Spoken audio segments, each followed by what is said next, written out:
Hey guys, it is Kamaya Tarpley, author of Evolve, Succubus, Leash Veils Who You, Leash Veils You Were, and now newly released Sugar Coated Savages. I wanted to do a video on it, but it's taking forever to get my own copies because I don't know. I guess when you order your own copies, because you get them at a different rate, they just take longer to get to you.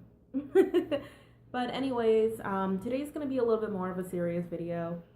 It's not about a book review. Today is more about how I beat diabetes. Some of you already knew I already had it. I did mention it in previous videos, and I do talk about it on Instagram. But yeah, diabetes kind of sucks. Disclaimer, I'm not a doctor, so anything I say in this video cannot be taken for everything that it is. I'm just explaining what kind of worked for me, the things I went through, etc., etc.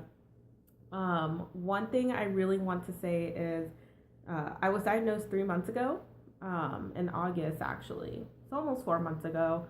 And it was terrifying. It was probably like one of the worst days. Like the day he told me, my doctor told me that I had diabetes, I was just like, oh my gosh, like I just cried in my car and stuff. Like I called my mom and stuff, and I was upset because diabetes does run in my family, but it jumped over my uncle, my mom, my brother doesn't have it, so it's just like I did not think it was gonna hit me, but it of course hit me.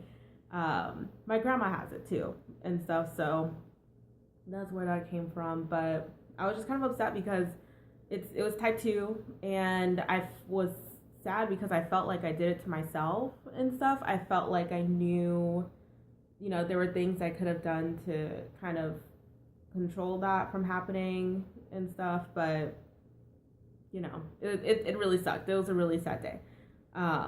So granted, I got rid of it in 3 months, but judging by the symptoms that are now gone, including feeling thirsty all the time, having to use the bathroom all the time, like those are gone, and I'm kind of just like, it scares me because it makes me wonder how long I've been feeling this way, because I know I've been feeling having these symptoms for such a long time and stuff. So it just makes me feel, I guess, blessed that I didn't go into like a diabetic coma or anything like that before. I just happened to decide that day to get my blood tested. I wasn't even going to do it because I'm like, I'm young, I don't really have anything and stuff, but I went ahead and did it, and it's good that I did, so I could solve any future problems. But yeah, that day he also recommended me to go on medication and do weight loss surgery, and I was like, no, absolutely not. Because I wanted to just do it myself. I still felt like I could. Like, I wanted to give myself a chance to be able to get rid of it. I didn't want to manage it and stuff. I wanted to get rid of it, and that was pretty much all I had in my head. And plus, surgery is so serious. It's not even like it's liposuction. Like, if it was liposuction, I probably would feel like, yes, girl. But it's not. And stuff. It's pretty much just them, like, cutting out a piece of your stomach so you basically don't eat that much. I'm like, girl, I can put the fork down. Like, I can do it. I can change. So yeah, that's pretty much what happened. So basically, I'm gonna explain how, with the advice of like my grandma, who's a dietitian actually, she isn't just diabetic, she also has a dietitian, and she's actually the healthiest person in my family. Like, she is spry, okay?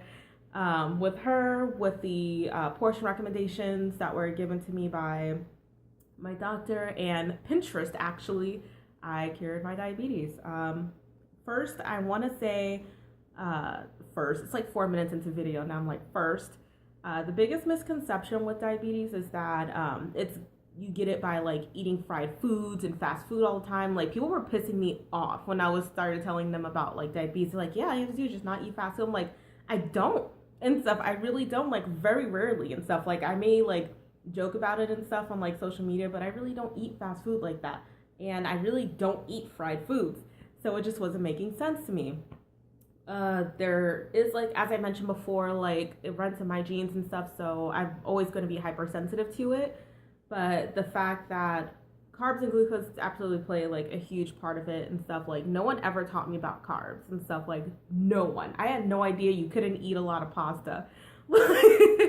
I love pasta, like Italians, my stuff and stuff. So that absolutely had a big part of it. Pastas, breads, like sandwiches, cereals. I love cereal. Okay, I didn't realize how many bread products I had. coating, your chicken with breadcrumbs, like it adds up so much. And just the carbs in other foods. Potatoes. Oh, I love potatoes. Had no idea they were bad for you. No clue. Well, I'm not going to say they're bad for you because they're delicious, okay? I'm never going to turn my back on potatoes.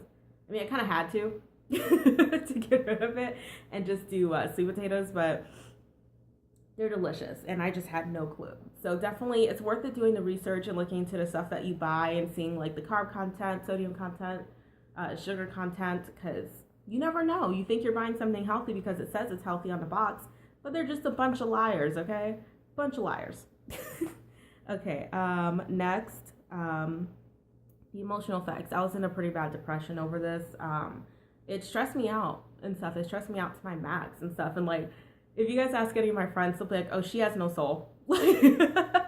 I'm known for being a little more of the cold-hearted side. I don't know. I guess I just don't express my emotions a whole lot and stuff. I mean, usually like happiness, but never like sadness or anything. But like my mom was like my only support system because she was just like, her and my brother like really got on board with supporting me and stuff, changing the way they ate too and stuff just to support me even though they don't have anything. But I was just like, you would stress out over the small thing, like, if I wouldn't go exercise for 1 time or 2 times during the week, I'd just be like, oh my gosh, or, if I wanted to treat myself to maybe like a slice of pizza or something, I'd just be like, what have I done and stuff. Like, it was just so emotional. I felt like I couldn't have anything. I would go to restaurants and just stare at the menu because I was just like, what can I eat? Like, what's not going to hurt me? And that's just, it's kind of a poisonous way of thinking. And it was just really hard. Honestly, it was really hard. It's the toughest thing I've ever done. Even, writing and publishing books, it's the toughest thing I've ever done. So please know you're not alone because, when you get that diagnosis, you're scared and stuff. Like, you're scared you can lose your sight. You're scared you can lose a limb. Like, it's terrifying. But it's worth getting checked out so that you can do something about it. And speaking of what did you do about it? I actually ended up stepping up my gym activity. I went before, but I didn't go, as much as I do now. I do mostly strength training and cardio. They have this really awesome class at the gym called Mixed Fit. That's how I get my cardio in because I'm like, if I'm going to do this, I'm going to have fun, right? And eating wise, I turn my diet into more like 80% vegetables and then probably like 10% meat and maybe like 15% meat, but like chicken and fish and like, what is that? I don't do math. 5% dairy. I'm my own accountant. Yeah, that's pretty much what I did and stuff. Like I looked on Pinterest. Pinterest was a huge help. If anybody ever wants, what my meal plans were, please let me know. I will never, ever charge you for something like that because I'm all on board for people, saving their own lives and stuff. Like I'm all on board for that. But I ate like green beans, corn, black beans. I really love those. Those are excellent for protein. Zucchini, chicken. I mean, like curries. Like I mean a lot of different things and stuff because I'm like, if I'm gonna do this, I gotta have fun with it. So yeah, mostly fruits and vegetables, but you still have to do those in moderation, which I know is really hard. Like bananas. I loved bananas before. I can only eat half a banana. I didn't know that. I had no clue. I didn't know bananas were so packed with sugar. I knew they had sugar, but I was like, oh, they're fruits. They're fine. They're not 100% fine. You can't have a whole banana every time if you are hypersensitive to glucose. How I feel now, I feel amazing. I really feel amazing. Like, first of all, I can sit cross-legged and feel great. I've lost like 25 pounds over the past 3 months and stuff, which is awesome. And please understand, even though I'm saying, I lost weight and everything, a lot of people were concerned that I would become someone else, whatever, because I lost weight. And I'm just like, no, like, I feel more comfortable, just generally comfortable. I can drive my car and stuff without feeling like, I can get in and out of my car. That's just me, okay? If you are someone who's a little more on the plus size and stuff side of things and you feel good about yourself and you're healthy, stay confident, stay who you are. I don't care, as long as you're healthy and stuff. That's all that matters. It's not about the size. It's about what's going on inside your body. Because even thinner people, like my grandma's very fit, but she has diabetes and stuff. It's just, it doesn't matter what your size is. But for me, it did absolutely help me feel just more comfortable walking around, not sweating as much and stuff. It makes me feel good.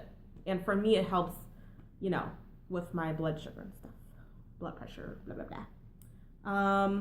But I do want you guys to understand, I mean, it's obviously always going to be a struggle. It's something I'm going to live for the rest of my life and stuff. I'm not, obviously I don't have diabetes anymore. I'm just a little bit over in the pre-diabetic range, but I'm not fully diabetic.